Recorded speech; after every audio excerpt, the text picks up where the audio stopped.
Welcome back to Untangled, everybody. Today's guest is a designer, product strategist, and leader who has spent her career transforming complex systems into meaningful, intuitive, human centered experiences.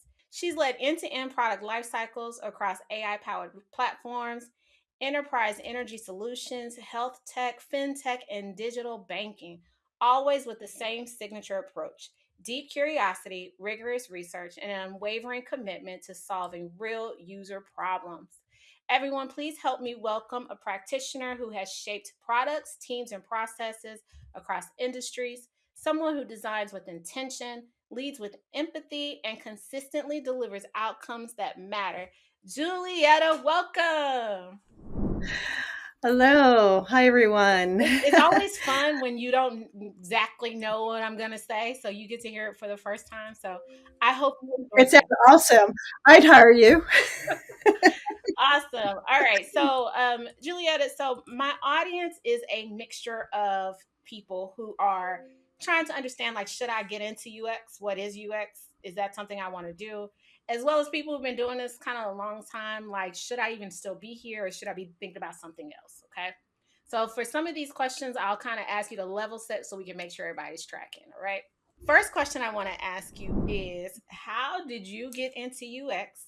And then my favorite question, what was it called when you got started? Well, when I got started, it was definitely not called UX. I was always interested in computers. And for me, I went straight into developing, like being a front end developer. I did an intensive at NYU and wanted to really learn as much as I can about the internet and software and web design, and that's basically what it was called back in the day, right? It was web design, and I wanted to actually do more than just design. I wanted to build it, and so I started out as a front end developer. However, when I started to do that, and I started building out, design and building at the same time, I never thought about as much as I do today the user's experience. And I had a bit of a awakening of that of some sort, as you and I spoke about earlier, about a couple of months ago.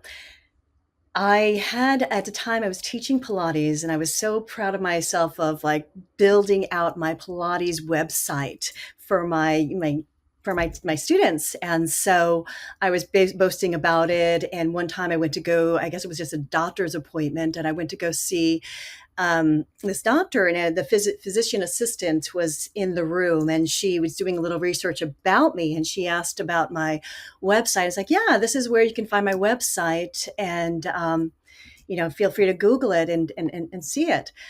Then I went to see her again, this physician assistant, and she was outraged by it. And I didn't quite understand why she was so upset with my website. And she just started to say how I don't understand where I can go to this page or that page. And so that got me thinking about the user experience, about her reaction. At first I was confused, didn't quite understand why she was so upset. I don't want to say angry, but upset because it was just a Pilates website that I built from scratch, HTML, CSS, JavaScript. Very proud of the work because I hand coded it all, didn't use a CMS. But she had this visceral reaction to it. I really wanted to understand. And so I would ask her questions about it. And it was basically her navigating through the website that just was difficult for her. Okay. It wasn't for me, but it made me open my eyes to realize that there's more to Mm-hmm. this than just building it out. There's an element that was missing, and so that I wanted to explore. So, one, especially if you're not expecting that type of feedback, I would imagine that was very jarring. So then, after you gathered yourself, what did you do with that feedback? I took a step back. I asked her first. I asked her questions about it, but I think she got very, this is New York, so she got very flustered with emotion about it. And I just was trying to understand where she was coming from. It didn't get very much from her other than I didn't get, I think for her, it was like navigating through the website completely. So I took a step back, I revisited it. Then I started to ask people about my website. started to be more proactive. I was like, if I'm getting this reaction from this one user, what are other people saying about it? So then that's where I started to hone in into understanding, okay, there is an element to this that I am missing that I'm not trained in to really understand how to better it, make it better. So that's where I started to explore user experience. It started to become more of a web design, like, and from that, reading books, going to taking some courses at HFI, Human Factors International, and I started to get more curious about the user experience based on that one experience. Just opened the door to the thing that I do today, and I've been doing for my gosh, over 18 years now. I love that. Yeah. So okay, so you took some courses, you read some books. Do you remember what your first UX job was or web design job was? Well, I started independently with my own company first, and just word of mouth because I was just trying to break in to the industry, realizing that I needed to get more of a degree into computer technology and whatnot. So I went back to school to get my master's, which was a combination of print and web. So it was that kind of master's degree that combined both, where you had the front end and back end courses, as well as print courses in regards to design, combining the two. Now, it wasn't straight out UX because they didn't have that. I don't want to say my age, but back then they didn't have those specific courses like they do today. So basically, combining this two within this degree is what brought me forward. And my first job, gosh, the first jobs were just word of mouth, like building out people's websites, putting it out there, getting that practice, and working with people with smaller companies and larger companies. Then I think my first job was at, gosh, I think it was the official corporate job was Wells Fargo, Okay. where yeah, but I was a content strategist. Okay. But I was a content strategist and a front end developer with some UX skills, right? So what they were looking for is a content strategist for their HR department in digital content group. And my job was to update and manage the content management system, which is Drupal. Ooh, So I didn't have any Drupal ooh. experience. I didn't have any CMS experience, but they needed someone, and I was there because I had front end experience. I was a developer, so jumped in, started doing that, and writing content for them, or like working with them on content, and add, like, it was just one of those things where, okay, and that was my opening for the corporate world in UX of like, this is, front end UX and content strategy, content writing. You've literally So done that was all the it. jobs in UX. You've done all of them. You've done content, front end, back end, design, research. You've done all the things. I mean, but you had to, though. Back then you had to. It wasn't different disciplines or opportunities, I should say. They were in different roles. It was still early on where we had to wear multiple hats to get those results, right? To make sure you hold on, retain those users How do and you whatnot. think? What are your thoughts on now that is very different, right? So now we have researchers like myself who I can code. We won't tell anybody that I can code. I don't like to code, right? But you have researchers like myself who are, I'm just a researcher, right? And then you have people who are, I'm just a content strategist. So, how do you think that that has impacted just our field of UX? It gets a little confusing, especially for someone with my background of like, which lane should I be staying in? And and knowing like it's wonderful that there are other departments and disciplines within a company doing that work, because then you have the time to do the work. Because when you wear multiple hats, you have to prioritize your time to hit deadlines. Right now that there is individual roles for that, it's a great. I think it's very beneficial for a company if they can afford those resources, because you're going to get an awesome product at the end of the Hmm. day. Is how I see it. So then let's talk Hmm. about how you transition ultimately into the product space. So you went from web design, UX, the product space. Talk to us about that transition. Well, it happened at Axos Bank, where I was the senior UX designer, and I was tasked to work on the proof of concept of what a mobile enrollment app would look like. It was a bank that was completely online, and they needed to attract a younger demographic, and they had needed to also increase their deposits.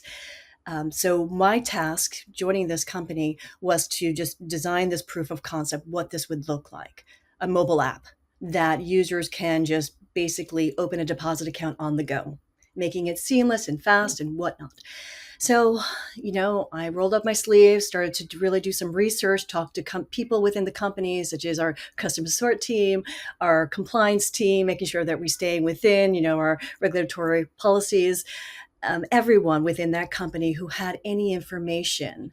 I was there tapping into them, getting as much information, which then ended up with me being the specialist to this particular product. I knew everything about it, the ins and out, what we were going to use in regards to technology. How are we going to use biometrics? Like which technology are we going to use for biometrics, for data capture, for verification? So I was completely on the pulse of that being a UXer. And then we had a meeting after I did my demo of this proof of concept. The question in the room was, okay, then who's going to be the product manager of this particular product? I kept quiet because I don't know that my role is a UX. So I'm quiet. And then one of the stakeholders turned around and was like, well, why don't we have Julietta do it? She understands the product. She knows the product very well. And that's how it started. So that's how I got promoted, or at least a lateral promotion or whatever it was, but to actually now product manage this particular product for the bank. It's a new product. And that's how it started. I mean, as you know, UXers they need to understand the users. They need to understand the business objectives. They need to understand the technologies we're using in order to design the ultimate experience, or at least provide those recommended solutions for the product, right? So, And so that's why I think that I feel product management and UX go hand in hand, because we have to understand the product as a designer. And that makes us really good product leaders because we know where to take it, or at least we have an idea of where we need to go. so you knew a lot about the product. How did you learn product management? Right? Because that is a different thing. How did you learn product management in that role? You know, being in the environment and knowing the processes, right? So using, there are project management tools, like either it be Jira, Azure, understanding the timelines, that roadmaps that we needed to fulfill. Like I was lucky to be able to do it on the job, Mhm. learn on the job, understanding, watching others product manage, and taking their lead, and then following that lead. And that's how I learned, just being in it. Yeah. Am I considering getting certified? Okay. Yes. Yes. Okay. So, but I do have a lot of experience now because I've been, there was one job where I worked at, which is Calpine Energy Solutions. It's energy. They're basically a data solution for energy providers. I was hired as a senior UX designer, but as my first day, or I should say, the first couple of weeks on the job, because of my experience at Axos, the hiring manager wanted to set the process within, like an agile process. Because currently their software development team were basically taking orders. It was that messy. It wasn't organized. Instead of being proactive, they were being reactive, with all clients or customers' needs needing to take priority or attention or fixes. So I was hired to not only be the UX person there, but also to help the hiring manager, my boss at the time, which was the director of software development, to establish the agile method, providing presentations, teaching our team how to write Jira dev ticket stories, bugs, all that, the formatting itself. That was part of my job, even though my title was just UX designer. Yeah, that's one of those things that it, how do I want to say this? It's one of those things that I think often gets in the way of the growth of some designers because they think that their job is just what happens on the screen, but it's not just the screen, right? It is, how now do I communicate this to my dev team, right? I have to write user stories, right? Do you have any resources that you would recommend for people who are trying to learn some of these ancillary skills, right, that support product design? Most of my experience, as I say, was on the job, so I was lucky enough to get that experience on the job. But what I also do on the side is I'm also a member of Product Tank. I don't know if you're familiar with Product Tank. It's actually nationwide. It's a meetup group where they do presentations of and best practices of product management as well as UX. But there is also those meetups for UX that I attend as well. But I am actively attending those meetups, finding out what is the latest trends, what is the latest like processes that we product managers are doing to accomplish certain metrics or goals for the business themselves. That's how I keep relevant, and but not so much the books themselves, but for product management. But I am considering product management, like a PMO certification, now that I'm more looking into transferring those skills from UX to product managing. Hmm. Which I feel like would be a natural progression for you. One, because you've already been doing it, but based on our conversations, you feel very entrepreneurial to me. Like, so it's like a business within a business, right? And you don't have to worry about all the other stuff. Right. It's like a business within a business.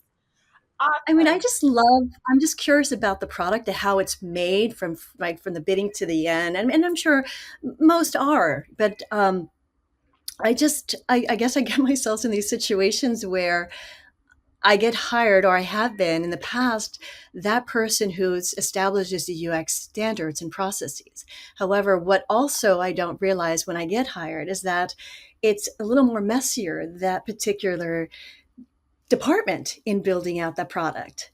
So they are needing more, more than just that person they just hired, like that UX person. They're needing to help them also steer the ship to produce the product. And I'm happy to do it. And I think things Happy to. like that help, like you say, it keeps you relevant, but it also increases the need for you and your role, right? Because thinking about how you became that products manager, you knew so much about it, it just made sense. So what advice would you have for people who are trying to kind of elevate to that place where they become such an integral part of the process? It just, the progression just makes sense. For me, it's like from my experience, is always asking questions about not just the users. I mean, for me, I always see users not just external, but internal. So the users themselves are the people that you are working with day to day in the office. Your developers, your stakeholders who are in different departments, your customer support team. They're the users that are going to be using your product as well. Not just the customers, the external group, but the internal. I would just say to stay curious and stay within the like understand where the business goals are and objectives are going. Like really understand where the business is going. Hmm. Right. Ask those business stakeholders what they would like to see as like wish list items. They started to become more I don't say proactive, but persevere, be ahead of the game in regards, one step ahead as a UXer, because being one step ahead will then be that person that will know a little more of like helping them steer. Because a lot of the times, most companies, or at least people within the company, don't know exactly where they want to go. They know that they have to meet certain requirements and certain objectives, but to really try to see outside of that and where we could take the product. And by seeing outside where we could take the product, that's going to give you, as the UXer, more of an edge to possibly lead that product in that direction, more of a leadership role. Yep. And also gives you the language or the vocabulary to use. That, I think that's one of those other things that comes with the stakeholders, or interviewing and understanding your stakeholders, because it sounds so much like them, they don't know if it was your idea or theirs. Oh my gosh, that's great. I think I like that's true. But meeting them where they're at, right? So meeting them where they're at is also a good skill to take away. Like it's not just your external, but like understanding where your team is at, and and then taking that one step above, like just a little steps at a time, right? Bringing them forward, moving them forward, and that yes, making it their Yep. idea. Yep. So that's a good segue to another one of your superpowers. If you can't tell, I'm a huge fan. Another one of your superpowers is you actually understand business analysis and actually have like this business analyst mindset. So can you talk to us about what that looks like for you, right? And how did you end up in that that arena? Yes, which is not on my resume, which I think I might just throw back on my resume. I was a business analyst. And that was where, so from Axos, there was some time where I was in between opportunities, and I worked with the director of software at Axos, and he and I moved on to other opportunities, and he needed somebody to help him with this particular company he was working at. It was Biosoft Integrators. They were a DNA sequencer. They had their own sequencing, yes, and one of their larger companies was Illumina here in San Diego. And he knew that I was looking for my next opportunity. He's like, "Hey, we were looking for a business analyst." I'm like, "Oh, well, I've never done that before." I mean, I've written tickets before. I understand how product development works. I do understand the technology behind things, most things. But I had this opportunity, and he said, "Well, we need both. We need a UXer and we need a business analyst." I'm like, "Oh, okay, I can probably fill that role somewhat." And so I started working with this company. And I'm sorry, my cat. I don't know if you could hear my That's cat. a boy or girl? It's a He is boy. fine. Okay. He is fine. We Okay. we love animals. Okay. Good. And so I was brought onto this team to help them. It was not just the product. With their clients, but they also are pitching new jobs, right? And so within January, my first, like within a week, I was go up and running, and I had to work with okay, so just so you know, we were working with offshore developers, which really was offshore. It was in Tijuana, right off the border there on the other side there. And so we were working with the developers to build out a proof of concept for Rady's Children's Health. And we were pitching for their job, like for them to sign us up as their client, have them as clients. And so within the 2 weeks that we had to prepare, I wrote at least 158 business room tickets, dev tickets, 158, not just requirements within the ticket, but also wireframes. I didn't have time to do high fidelity mockups, but wireframes to support those requirements within the tickets. Um, yeah, so I was thrown in, and then I basically I had to step up and learn how to do it. How do you And think? but let me just finish. Oh, I'm sorry, I didn't mean to cut you off, but I have to say I had support. My director of software, Alan, he was there with me, and like working together on making sure that I was like, these requirements have made sense. I also was working with a chief technical officer, making sure that this was technically viable, making sure that, so I had some support. It wasn't just me up and running and doing these magical 158 requirements and Oh, tickets. so now having that lens, right? How has that impact, or how does that affect your work as a product designer or as a designer strategist? How does that come into play? It opens my understanding of how things are built, the timeline it will take to be built, how to be really realistic about what we can accomplish within a certain sprint, for example, or like because releases. It makes it more, for me, a better understanding and realistic of expectations, and able to communicate those expectations to our stakeholders based on understandings of knowing that technology, we can only build this in a certain amount of time, these certain things, but to also let them know that these could be fast followers, that not saying no to certain features, but to letting you know that we'll have to start to put that in the next phase of Yeah, development. I think developers are better at this than us. Developers are like, nope, this is how many points you get. After that, I'm done, right? UXers are like, oh, just a little bit more, a little bit more. Developers are like, no, not doing it. Yeah, they're very good at establishing boundaries. Very Absolutely. good at boundary Um, setting. Yes, which it takes me to a like, well, you know what? And they're always about like, well, then create a ticket. We'll create a ticket. Yes, we'll create a ticket, but then we'll put it into the next sprint Yeah. is what we're going to do. Yeah. So they create those boundaries. And we do want, we have to understand, yes, these are boundaries they're setting, but to also let them know that we're going to be putting it into the next Right. sprint. Right. These don't just And that go, they they need to don't understand disappear. We're still plugging them in, but we're we're still going still to gonna do plug them that. in, but they're not gonna disappear. I love that. Okay, because you have done everything. The other thing that I want to talk about is in all of this, And really, I think I'm focusing on, or what I hope to expose in this conversation is like how much of these things are happening, or these new kind of concepts are introduced as you progress through your career, right?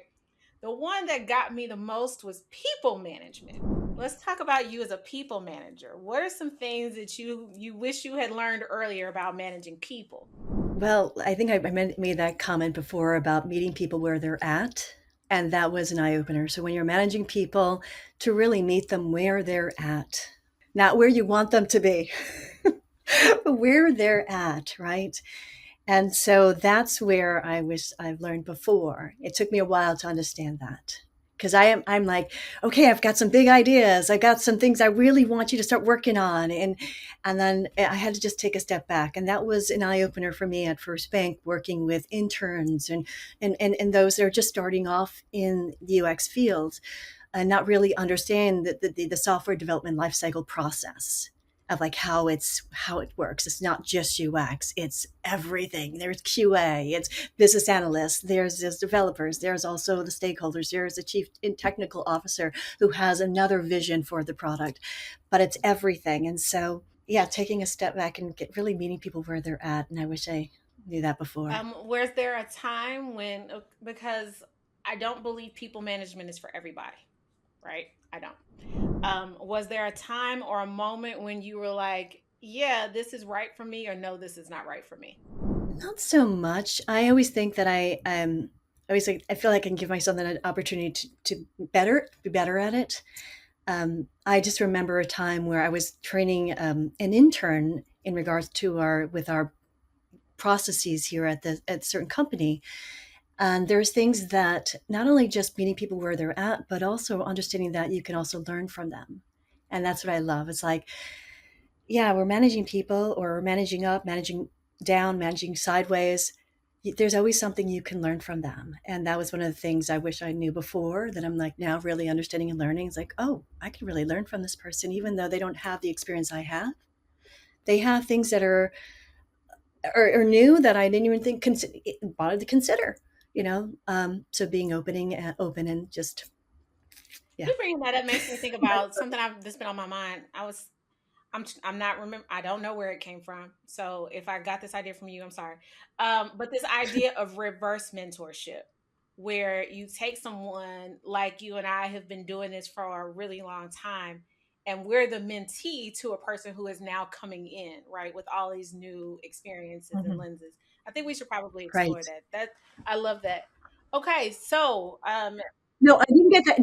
That wasn't from me, but I wish it no, was to take I was credit. just talking to my audience because I know somebody gave it to me. I don't know where it came from. No, that's But great. yeah, but But yeah, it's very similar. Like we're menteers, but peers, but to be open because we can always learn from people yeah, and learn something I think new. that's what Yeah. that becomes dangerous to me when you are a UXer who can't learn. I feel like it might be time to take a step back. Probably not the Yeah. best thing for you.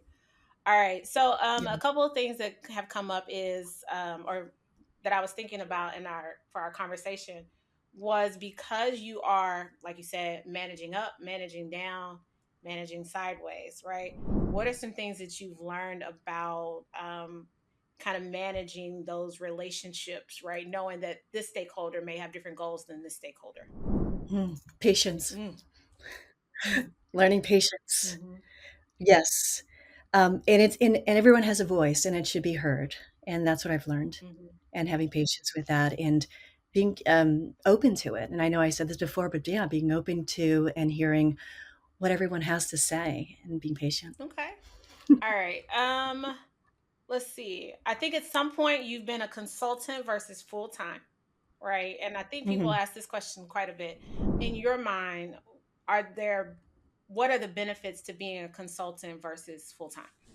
I mean, there are advantages and disadvantages of being a consultant, right? A consultant, you know, I feel the audience or the team wants, you have more of an edge to be heard when you are a consultant. And that is the advantage, right? Because you're coming here with a specialty that they need. The disadvantage is you're not part of the team, the everyday goings around. So you don't always are part of those conversations and decisions that are being made. that will then affect you in the product that you're working on. Hmm. So there are advantages and disadvantages. Okay. I love Yeah. it. Yeah. Okay. Thinking about you, what Yes. is so we talked about maybe getting the certification and product management. What else? What else are you interested in? What are you thinking about for you in your career?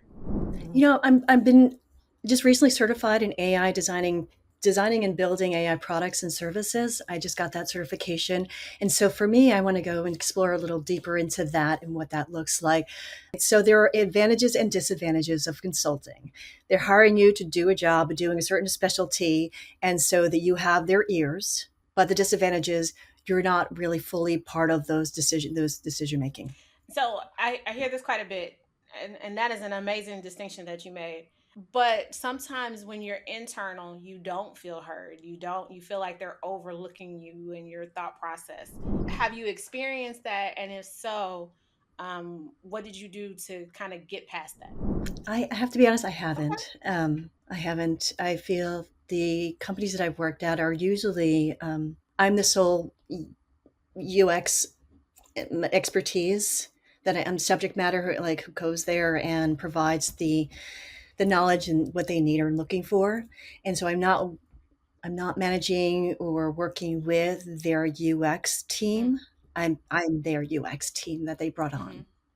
Right, so I can see that being an issue if there is a UX team and they are who are working in the company, and then you have a consultant who is managing that team as a consultant. I could see where that can be a bit of an issue or a challenge or a Hmm. problem because I could see that happening. But I haven't. So not today, Okay. maybe tomorrow. I don't know. It sounds like you've worked at some really amazing places.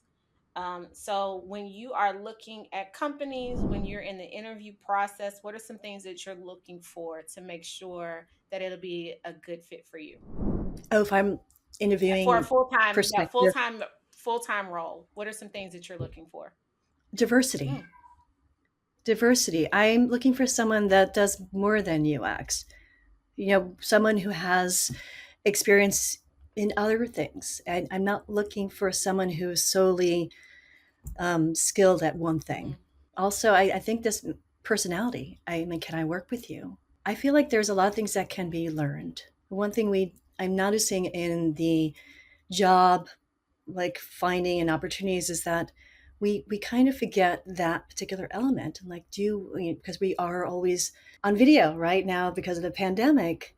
This is our relationship, right? But that element of humans and connecting with people and can I work with you versus like do you have the skills, like it doesn't matter if you have the skills. I know these things can be learned. I know because I've lived it. It's about people and can I work with you? how would someone demonstrate their personality, or you know give you some sort of an indication that you might like working with this person, or this person working for you? How do they demonstrate personality? If it's just a resume, just a portfolio, how do they do that? Oh, I see. It's Yeah. no, if it's one of those, I thought meant if we're meeting and Yeah, talking. that too. But sometimes it's, or I guess that's a better question. At what point would you expect to see their personality, to see if this is somebody that you would want to work with? If we're going resume route, I would like to see it to be a little bit different. I've been seeing resumes that are just black and white, that are just, and I understand because we have the AI system that is basically they're going through a system and they have to have a certain format. But I want to see it on their resume. I want to see some sort of personality on their resume, be it a different font, be it, just a little something, a little touch of something, not over the top crazy, but something that says something about your personality. Hmm. The same thing with your portfolio. Something that says something about your portfolio. Hmm. Be bold. If that means a homepage having a picture of yourself like mine, be bold about it. This is me. Hmm. Own it. Hmm. Own it. Since Yeah. you brought up portfolios, what else are you looking for in a portfolio? How would you describe a good portfolio? Still working on that myself. It's interesting because portfolio wasn't a big thing when I was in the industry, and now it is. It basically is the door opener or the closer Mhm. for you to get into the industry. I think a good homepage. I I want to see something about that gives me a little bit about who you are, a little bit about what people are saying, a little bit what you've done on the homepage. Because I may not have time to go through your use cases. So I want you to hit me hard. Yeah. That is one thing that I tell people all the time, right? The hiring manager, that person who is reviewing this, doesn't have a lot of time. So if you could, when you sit down with a portfolio, if we're being honest, about how much time would you say you typically give a portfolio if you're really in the active hiring stage? I don't give it much time. Like I said, I will look at the homepage, and if there is a project that resonates to what I'm looking for, Hmm. I will then go into that deeper. Hmm. I know that there are people dissecting the actual products that they worked on or the problem that they are dissecting, but sometimes I feel like that's a little too much over the top. I don't have time to see every single element of that. Hmm. I just want to see the problem. I want to see what you did. I want to see a solution and the result of that, right? And I don't want to see multiple screens of it, nor do I want to scroll forever.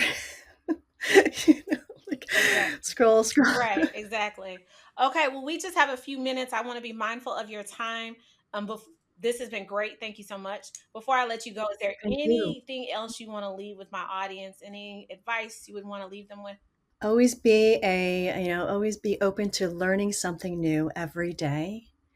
Be open, always be curious, adaptable, and that's it. Yeah, no, just keep on learning. I love it. Thank you so much for spending time with us today, Julietta. It was delightful. Like I said, you've done Thank everything. you. I am a huge fan, so thank you so much. You have a great one, Thank okay? you.